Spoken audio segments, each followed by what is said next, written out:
Welcome back to my channel. This is Tutress Designs, and the tip for today is make sure before you start to sew, you have cut and pressed everything that you need.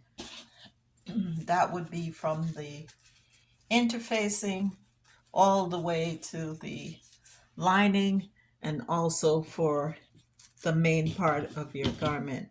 Make sure you have everything cut and ready to go. Here I'm completing the cutting of the interfacing for the brim. Thank you for watching, and hope this tip was helpful. Don't forget to press your interfacing onto the back side of any pieces that need it before you sit down to sew. This way you don't have to get up to go to the iron too often or leave the iron on. We know how the price of electricity can be, so we want to be saving ourselves not only time but money at the same time. That's your tip for today.